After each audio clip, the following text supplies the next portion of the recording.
అప్పుడున్న ప్రభుత్వ అధినేత ఈ వ్యవహారం అంతా ఈ డబ్బంతా లిక్కర్ సొమ్ము అని తేలిపోతుంది కదా.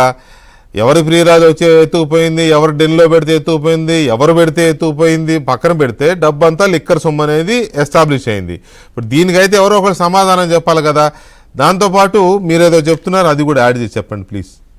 అదే అంటే సమర్థవంతమైనటువంటి పోలీస్ అధికారులు ఆంధ్రప్రదేశ్ లో ఉన్నారు కాబట్టి మంచి ఇన్వెస్టిగేషన్ జరుగుతా ఉంది కాబట్టి ఇవన్నీ కూడా బయటకు వస్తా ఉన్నాయి. కాబట్టి పోలీస్ అధికారులు అంటే ఇందాక బాలకోటయ్య గారంట అన్నారులే, సజ్జనార్లు అక్కడ లేరు కదా, అక్కడ కూడా ఉన్నారు, అద్భుతమైన అధికారులు ఉన్నారు. ఇదే సందర్భంలో ఎందుకంటే ఇదే సందర్భంలో ఇప్పుడు మీరు చెప్పినట్టుగా డబ్బులకు సంబంధించి ఇప్పుడు దీనిలో ఇన్వెస్టిగేషన్ సంబంధించి కూడా వేగవంతంగానే జరుగుతూ ఉన్నట్టే కదా సార్. ఈ వేగం చూస్తూ ఉంటే సిట్టు వేగవంతంగానే చేసుకుంటా వెళ్తా ఉంది దీనికి సంబంధించినటువంటిది. అయితే మీరు అన్నది మంచి పాయింట్ లేవనెత్తింది ఏంటంటే బాధ్యత ఎవరిది అనేది, అదే నిర్ధారణ కావాలి. మీకు గుర్తుంటే మీరు హెచ్ఎం టీవీలో ఉన్నప్పుడు నేను శైలజానాథ్ గారు ఆ రోజు టీవీ డిబేట్ లో మాట్లాడిన సందర్భంగా నేను ఒకటి చెప్పాను. ఇవాళ అదే చీఫ్ జస్టిస్ ఆఫ్ ఇండియా నిన్న మాట్లాడారు. క్రిమినల్ సిస్టమ్ రాకపోతే ఐఏఎస్ ఆఫీసర్ కొడుకు సామాన్య కూలీ కొడుకు ఒకే విధంగా ఉండటం అనేది ఈ దేశంలో సబబు కాదు అని నేను మాట్లాడారు. మనం అదే డిబేట్ 10 సంవత్సరాల క్రితం మనం కండక్ట్ చేసాం. సుమారు అంటే అది ఆ డిబేట్ అనుకోకుండా వచ్చింది, దాన్ని కండక్ట్ చేయలేదు. కానీ ఆ రోజు శైలజానాథ్ గారు కూడా ఉన్నారు, నాకు గుర్తున్నంతలో పిసిసి ప్రెసిడెంట్ గా ఉన్నట్టున్నారు, అది మంత్రిగాను ఉన్నట్టున్నారు. అంటే ఎందుకు చెప్తున్నానంటే బాగా గుర్తుంది. ఇలా ఇప్పుడు ఇది మీరు లేవనెత్తినటువంటి చాలా కీలకమైన మాట. బాధ్యత ఎవరిది? ఇక్కడ బాధ్యతలు ఫిక్స్ అవటం లేదు, రెస్పాన్సిబిలిటీస్ ఫిక్స్ అవటం లేదు వెంకటకృష్ణ గారు.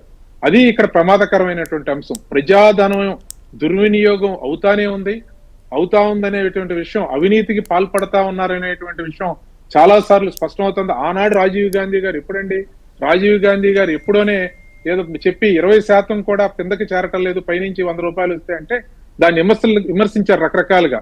అది రాజకీయ పరమైనటువంటి, అంటే 20 పైసలు రాలేదని ప్రధానమంత్రి మాట్లాడితే ఇంకెవరు చేయాలని చెప్పి మాట్లాడారు. అంటే 100 రూపాయలు పంపిస్తే కనీసం 20 రూపాయలు కిందకి రావట్లేదని మాట్లాడినటువంటి మాట.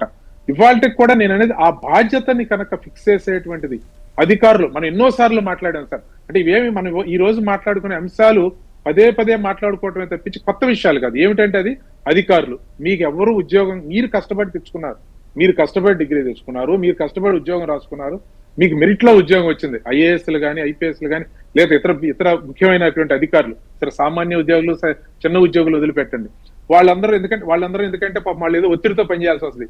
మీకేం ఒత్తిడి?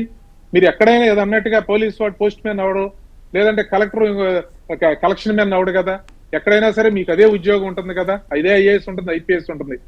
మీరు ఆ విధంగా నడపాల్సినటువంటి వ్యవస్థని నడపకపోతే మీరు అందరూ కూడా ఇబ్బందులు పడతారు, జైలుకి వెళ్తారు అని చెప్పి మనం ఇట్లాగే మాట్లాడాం. మనం ఏదో పక్షపాతంగా మాట్లాడాలా, రాజకీయ విమర్శల ప్రకారం మాట్లాడాలని మాట్లాడాలా. కానీ ఈ రోజు ఏం జరుగుతా ఉంది?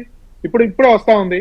ఇప్పుడు సంజయ్ గారి 3వ బెయిల్ పిటిషన్ కూడా డిస్మిస్ అయిందని ఒక ఐపీఎస్ ఆఫీసర్ సంబంధించినటువంటి విషయం. అంటే ఇదంతా నేను ఎందుకు చెప్తా ఉన్నానంటే సార్, ఈ బాధ్యతలను కనుక ఫిక్స్ చేయకపోతే మీరు ఈ బాధ్యతను ఇప్పుడు ఈ ప్రజాధనం దుర్వినియోగం అయ్యింది, ఇన్ని వేల కోట్లు అవుతుంది.